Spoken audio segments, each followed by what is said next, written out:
Bonjour à tous, alors voilà, je suis ici avec des collègues. Nous sommes institutrices dans une école d'enseignement spécialisée. On travaille avec des enfants atteints de troubles du spectre autistique et aussi avec déficience mentale modérée à sévère. Pour ces enfants, dont la plupart sont non-verbaux, on a mis en place, grâce à des conseils de personnes bien formées, on a mis en place un outil de communication qui convient à certains enfants. Ce n'est pas parce qu'un outil de communication convient à un enfant qu'il faut absolument en avoir pour tous nos élèves. Donc tous nos élèves ne possèdent pas de tablette. Nous travaillons avec un logiciel qui est le logiciel TD Snap et qui ne fonctionne que sur l'iPad. Donc on prend un iPad, pas un iPad mini, parce que le problème de l'iPad mini, c'est qu'on ne sait pas avoir un rebord, comme vous voyez ici, qui vient sur le coin. On prend un iPad normal. Alors, on voulait simplement partager ce qu'on a appris avec vous, de manière à ce que si vous vous retrouvez dans la situation de devoir acheter un iPad pour votre enfant, vous pouvez bénéficier de notre petite expérience. Voilà, c'est le but. Alors, on a ici l'iPad d'un enfant, le premier. Bon, voilà la housse. C'est une housse d'adulte. C'est vraiment pas facile pour l'enfant qui vient nous faire sa demande avec ça. Ça pend. Et en plus, ça lui prend une main. Donc, il n'a pas la possibilité de l'attacher autour de son cou. Ce qui est très embêtant aussi quand on rentre sur ça, c'est un iPad mini. On le remarque par rapport à la taille de l'iPad ici. Vous voyez, ça c'est un mini, ça c'est une taille normale.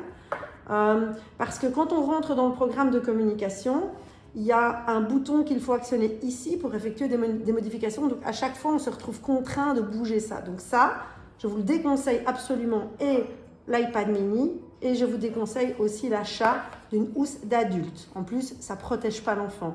On a des enfants ici qui font des colères, qui jettent les iPads ou qui ne se rendent simplement pas compte que s'ils le laissent tomber de trop haut, ça casse.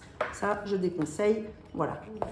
Cette housse-ci est bien, je pense, pour un professeur. Si vous êtes enseignant et éducateur et que vous voulez avoir votre logiciel de communication pour faire des activités. Et nous, on utilise ça aussi pour faire des activités avec les enfants qui ne possèdent pas de tablette. Quand on les prend face à face, on peut faire des activités où ils effectuent une demande avec la tablette. Donc celle-ci, pour moi, c'est que pour les adultes. La suivante, c'est la même housse, sauf qu'elle est rouge. Et là, vous voyez qu'elle possède une lanière. Donc au départ, on pensait que c'était super pour un enfant. Je vais essayer qu'on ne voit pas le reflet. On pensait que c'était super pour un enfant parce que ça lui permet d'avoir les mains libres. Donc l'enfant vient avec sa tablette. Voilà, ici on voit... Sophie, je veux manger la banane. Sophie, je veux manger la banane. Voilà, à ce moment-là, on donne la banane à l'enfant. L'enfant, s'il a la banane ou s'il a plus de choses, il n'a pas assez de place dans ses mains pour tenir la tablette ainsi que ce qu'on lui donne. Donc, c'est très pratique d'avoir une sangle. Donc ça, c'est une grande nécessité. La sangle, ce que nous n'avions pas dans ce modèle-ci. Donc pour ça, elle est bien. Mais de nouveau, pour un adulte, parce que comme vous voyez, je vais verrouiller. Voilà, enfin, je n'arrive pas. Elle a déjà cassé. Voilà, ici, vous voyez ? Elle a déjà cassé sa tablette, probablement, à la maison. Parce que l'idéal est que l'enfant reprenne sa tablette à la maison pour pouvoir communiquer avec ses parents. Alors ici, on a un modèle qui est très bien. Je ne vois pas, je cache le nom de l'enfant. Il est super parce qu'il y a une poignée pour l'enfant. Alors là, je valide la poignée, on valide la poignée pour l'enfant, sinon je vois ma tête. C'est très bien matelassé. Il y a la sangle, donc ça c'est un point important. Matelassé, c'est important. Ce qui m'embête, c'est qu'elle se dépose à plat. Ouais, on peut la relever là, mais c'est un peu plus compliqué. Il y a deux petites pattes, voilà.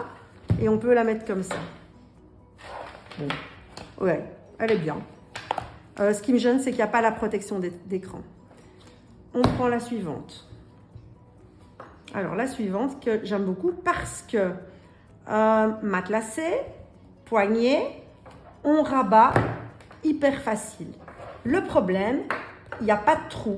Donc, même si vous voulez acheter une sangle à part pour que la tablette soit transportable par l'enfant, il n'y a pas moyen. Donc, celle-là, moi, perso, je n'achèterais pas pour mon enfant. Ici, Ben, c'est une de mes chouchoutes. Ce sont mes deux chouchoutes qui restent ici. Donc, il y a la sangle, la poignée. L'enfant peut la transporter partout. On fait ça, on peut déposer. Mais il n'y a pas de protection d'écran. Donc ça me gêne. Il y a des enfants qui sont parfois sales, ils viennent avec leurs doigts sales, ils utilisent ça pendant qu'ils mangent. Et donc, voilà. Je préférerais avec une protection d'écran. Et ma préférée, ben la voilà. C'est de la marque JetTech, disponible sur Amazon. Je vous le dis simplement en tant que maman, je n'y gagne absolument rien. Nous n'y gagnons absolument rien. Il y a une protection d'écran, c'est génial. C'est matelassé, c'est super. Il y a la poignée qui permet de se rabattre pour faire tenir l'iPad. Les boutons sont tous accessibles quand on est sur... c'est ce bouton-là en fait. Ça, dans notre logiciel de communication, c'est le bouton qu'on utilise pour